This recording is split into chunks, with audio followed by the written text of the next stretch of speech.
हे भगवान फिर उसकी गति क्या होगी? आपने तो स्पष्ट कह दिया कि जिसका मन वश में नहीं, जिसकी इंद्रियां वश में नहीं, उसके लिए योग प्राप्त होना कठिन, अर्थात भगवत प्राप्ति होना कठिन है। जो तत्परता पूर्वक संयमित होकर अपने मन को वश में कर ले, वो सुख पूर्वक भगवत प्राप्ति कर सकता है। पर उस साधक की क्या गति होगी जिसका मन, बुद्धि, चित्त, अहंकार ये वश में नहीं है, और वो साधना करता है, नाम जप करता है, सत्संग करता है, स्वाध्याय करता है, पर इंद्रिय विजयी नहीं है, मन विजयी नहीं है। अंतिम समय उसकी भगवत स्थिति नहीं रहेगी, क्योंकि वो मन विजयी नहीं है, विषयाशक्ति है, असावधानी है, अंतकाल में मन परमात्मा में नहीं लगा, विचलित हो गया, साधन से हट गया, परमात्मा की प्राप्ति नहीं हुई। तो हे कृष्ण, कृष्ण सबको आकर्षित करने वाले, हे भगवान आप ही जान सकते हो, इस प्रश्न का उत्तर आप ही दे सकते हो कि उसकी क्या गति होगी। तात्पर्य है कि वो नरक तो जाएगा नहीं, क्योंकि नाम जप करता है, थोड़ा भी नाम जप करता है तो नरक नहीं जाएगा, थोड़ी भी भक्ति करता है तो नरक नहीं जाएगा।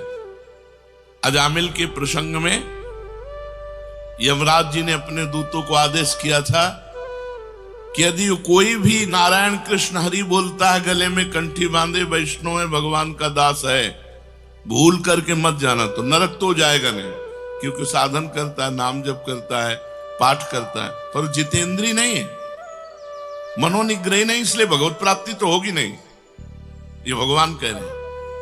पर नरक तो जाएगा नहीं, क्योंकि नाम जप करता है, और स्वर्ग की इच्छा नहीं, इसलिए स्वर्ग नहीं जाएगा, और मोक्ष इसलिए नहीं हुआ कि वो मन इंद्रियों को बस में नहीं किया। तो उसकी गति क्या होगी? काम गतिम कृष्ण गच्छति, वो किस गति को प्राप्त होगा? कश्चिन्नो भय विभ्रष्टस् छिन्ना भ्रमिव नश्यति, अप्रतिष्ठो महाबाहो विमूढ़ो ब्रह्मणा पथि। हे महाबाहो, हे अजान बाहु, संसार के आश्रय से तो रहित है और परमात्मा के मार्ग में भ्रष्ट हो गया है, परमात्मा को प्राप्त नहीं कर पाया और संसार के मार्ग को छोड़ दिया है, दोनों ओर से भ्रष्ट हुआ, उसकी क्या गति होगी? कहीं वो किसी बादलों की तरह छिन्न भिन्न नष्ट तो नहीं हो जाएगा? दोनों ओर से भ्रष्ट हुआ, अर्थात संसार मिला नहीं, परमार्थ में भगवान मिले नहीं, तो उसका समय जो परमार्थ में गया, जो भजन साधन में गया, वो सब बेकार हो गया, क्योंकि आपकी तो प्राप्ति हुई नहीं। एतन्मे संशयम कृष्ण छेतुर्मर्हस्य शेषतः त्वदन्या संशयस्यास्य छेता नाहुपपद्यते। हे कृष्ण, मेरे इस संदेह को सर्वथा छेदन करने के लिए आप ही समर्थ हैं, क्योंकि किसकी क्या गति होगी इसका निर्णय तो सिर्फ भगवान कर सकते हैं। इस संशय का छेदन करने के लिए आपके सिवाय इस सृष्टि में दूसरा कोई नहीं हो सकता, इसलिए आप का गति कृष्ण, उसकी क्या गति होगी? भगवान बोल रहे हैं, बहुत सुंदर। पार्थ नैवेह नामुत्र विनाशस्तस्य विद्यते, नहि कल्याण कृत कश्चित् दुर्गतिम तात गच्छति। पहली बात है कि उसकी दुर्गति नहीं होगी, ये तो बस पक्की मान लो, वो नरक नहीं जाएगा, वो स्वर्ग नहीं जाएगा, मोक्ष नहीं होगा, लेकिन उनकी दुर्गति भी नहीं होगी। ऐसा नहीं है कि वो दुर्गति को प्राप्त हो जाए। जिसको अंतकाल में भगवान का स्मरण नहीं होता, उसका कहीं पतन तो नहीं हो जाता? अर्जुन का पूछना था। इस बात को लेकर के बहुत व्याकुलता थी कि बेचारा साधन कर रहा है, इंद्रियां बस में नहीं, मन में बस में नहीं, तो अंत समय भगवान का स्मरण नहीं होगा तो उसकी दुर्गति हो जाएगी। तो भगवान कह रहे पार्थ नैवेह नामुत्र विनाशस्तस्य विद्यते। हे पृथानंदन, सच्चे हृदय से जुड़ा था, भगवान जुड़ना देखते। रहत न प्रभु चित चूक किए की, करत सुरत सै बार ही की। भगवान उसकी क्रियाओं को नहीं देखते, उसके चित्त को देखा, हृदय की बात देखी। वो भगवान से जुड़ना चाहता है, वो भगवान को प्यार करना चाहता है, वो भगवान से मिलना चाहता है, पर इंद्रियां वश में ना होने के कारण, मन वश में ना होने के कारण बार बार वो विषयों में फिसल जाता है, बार बार भोगों में पतित हो जाता है। तो भगवान उसका पतित होना नहीं देखते, भगवान उसका चित्त से जुड़ना देखते हैं। रहत न प्रभु चित्त चूक किए की, करत सुरत सैबार हिए की। हृदय की बात देखते, सच्चे हृदय से भगवान में जुड़ना चाहता था। अब उसका पतन नहीं हो सकता, मरने के बाद भी पतन नहीं हो सकता। जितनी उसकी स्थिति भजन में बन गई है, उसके नीचे वो गिर ही नहीं सकता। बहुत बढ़िया बात है।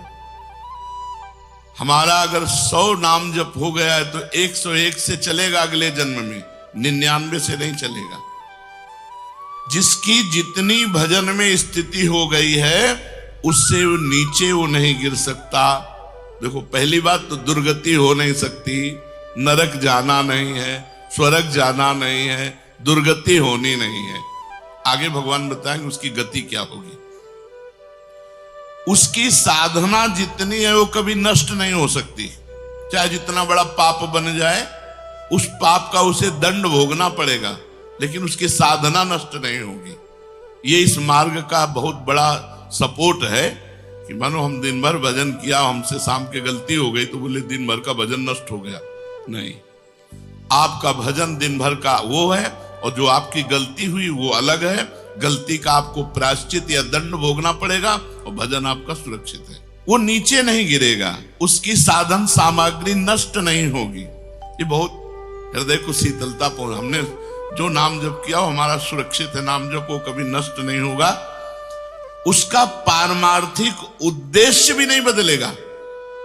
उसने उद्देश्य बनाया भगवत प्राप्ति, वो उद्देश्य भी उसका नहीं बदलेगा। हाँ, कितने जन्म लगेंगे ये उसका प्रयास होगा, प्रयत्न होगा। वो जन्मता मरता रह सकता है, ना भजन उसका नष्ट होगा, कम होगा, ना उद्देश्य उसका बदलेगा। वो लगेगा भजन। भक्ति बीज पलटे नहीं, जो जुग जाए अनंत। ऊंच नीच कुल उपजय, होए संत को संत। वो कभी ऐसा नहीं हो सकता कि इतना भजनानंदी अब भ्रष्ट हो गया तो वो पतित हो गया, नीच और दुर्गति, अरे सब बेकार। कुछ नहीं, जो गलती हुई उसका दंड मिलेगा, और जहां से वो भजन कर रहा है वहीं से उसकी भजन की स्थिति आगे बढ़ेगी।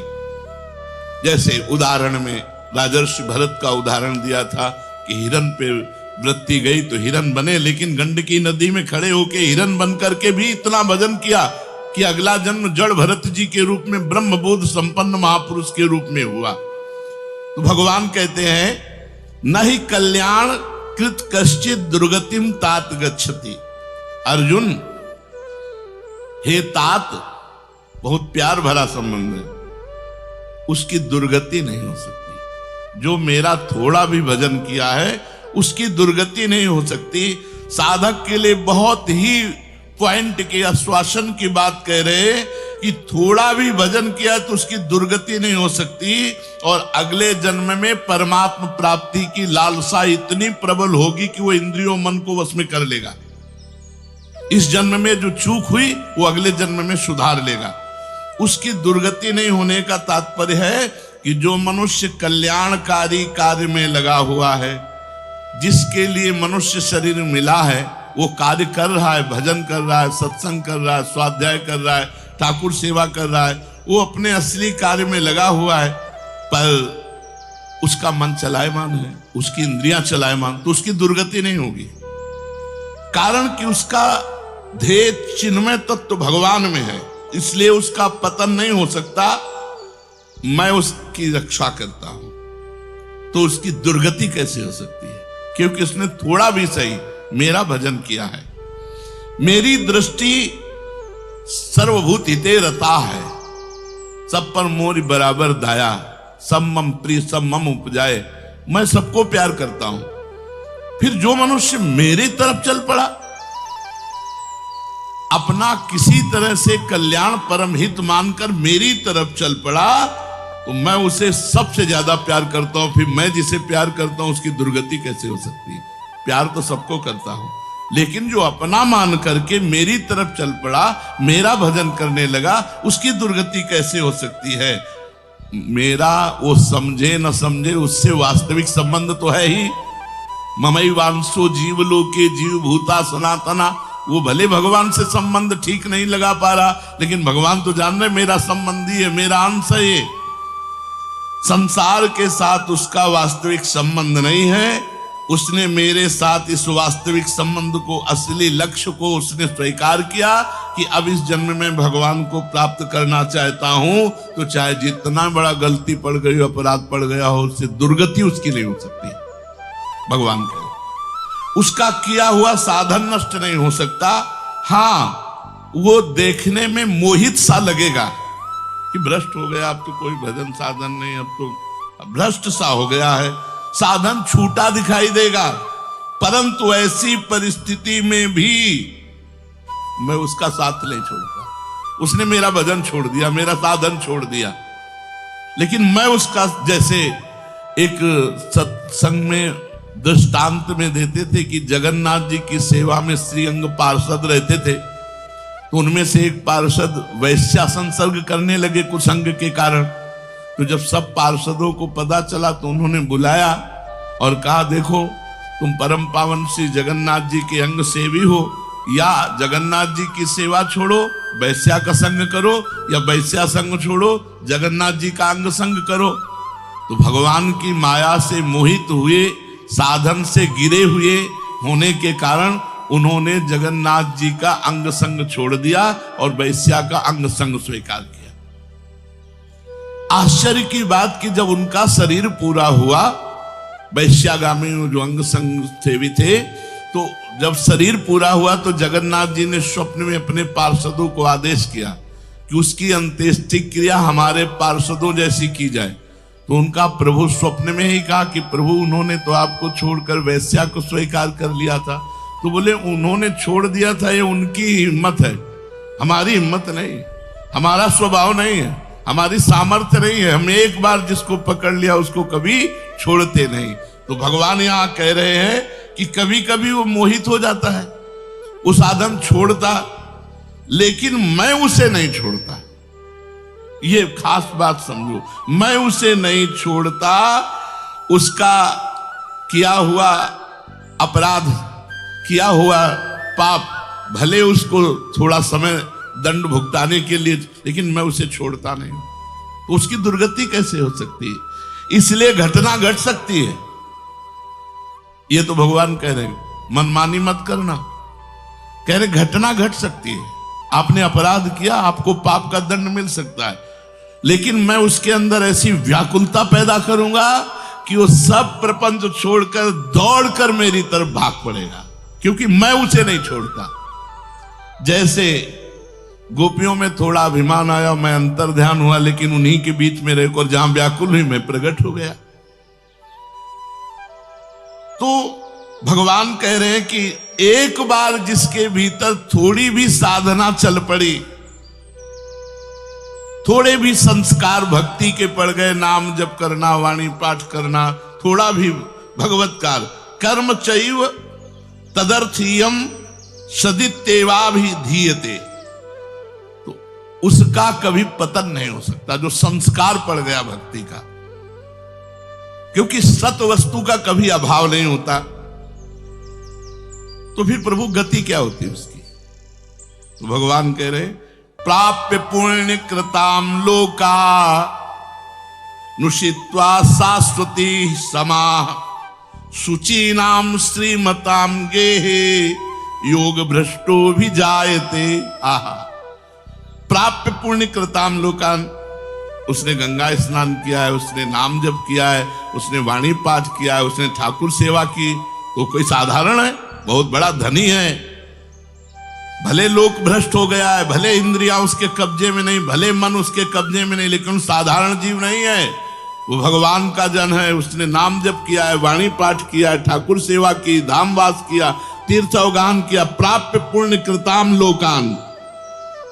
जो बड़े बड़े याज्ञिकों को, ये बोले इतने यज्ञ किए, अश्वमेध यज्ञ किए, बड़े बड़े याज्ञिकों को जो सांगोपांग करते हैं, उन लोगों को स्वर्ग आदि लोकों पर अधिकार होता है। इसलिए वो पुण्य कर्म कहते हैं तो पुण्य लोक उनको प्राप्त होते हैं। पाप कर्म करने वालों को नरक भेजा जाता है। परंतु साधक पुण्य कर्म थोड़े किए, भजन किए, तो जैसे किसी रास्ते में चल के उसकी वीआईपी व्यवस्था की जाए, ऐसी व्यवस्था उसकी होती है स्वर्ग में। जितने दिन उसको अगला जन्म नहीं मिलेगा, उतने दिन भारी व्यवस्था स्वर्ग में उसकी होगी। पुण्यवताम लोके, जो बड़े बड़े पुण्य आत्मा पुरुष प्राप्त करते हैं, इतनी अमुक यज्ञ की, अश्वमेध यज्ञ की सांगोपांग, उनको उसकी वीआईपी व्यवस्था होगी। प्राप्य पुण्य कृताम लोका नुषित्वा शाश्वती समाहा। उसको शुभ कर्म का परिश्रम, बड़े बड़े परिश्रम करके जो स्वर्ग आदि के भोग प्राप्त करते हैं, उसे न प्रार्थना करनी पड़ी है, न शुभ कर्म करना पड़ा है, न यज्ञ आदि कर्मों का सांगोपांग अनुष्ठान करना पड़ा है। उसकी ना स्वर्ग की चाह है, तो उसकी व्यवस्था होगी। शरीर छूटते ही दिव्य लोक में जाकर के दिव्य भोगों की व्यवस्था, क्योंकि मन चंचल था ना, इंद्रियां चंचल थी ना, मृत्यु लोक के भोगों में ले भोग, स्वर्ग के भोग, सुंदर सुंदर जितने भोग हैं उन सब की बाहुल्यता। वहां भोगों की जो वासना बनी थी उसके अनुसार भोग। मान लो स्त्री की तो एक से एक अप्सरा, दुनिया का सब वैभव स्वर्ग में विराजमान है, त्रिभुवन में खूब भोगने के लिए सब एकत्रित कर दे, क्योंकि भजनानंदी कोई साधारण थोड़ी है, उसकी वीआईपी व्यवस्था हुई।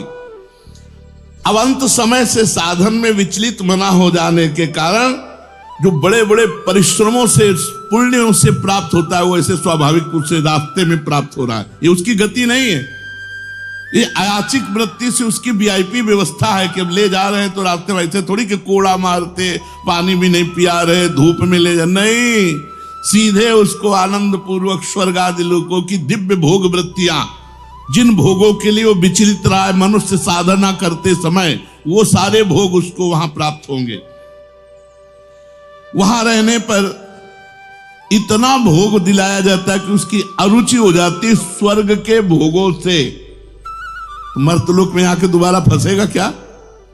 स्वर्ग के भोगों से अरुचि हो जाती है, जहां आसक्ति रही है वो भोग ही भोग उसको व्यवस्था कर दी जाती है, वो घृणा हो जाती है उसको स्वर्ग में ही भोगों से। इतनी वीआईपी व्यवस्था, क्योंकि अंदर से तो भजन था, उद्देश्य भगवान की प्राप्ति का था, तो स्वर्ग आदि के भोग भोगने पर उसे घृणा हो जाती है।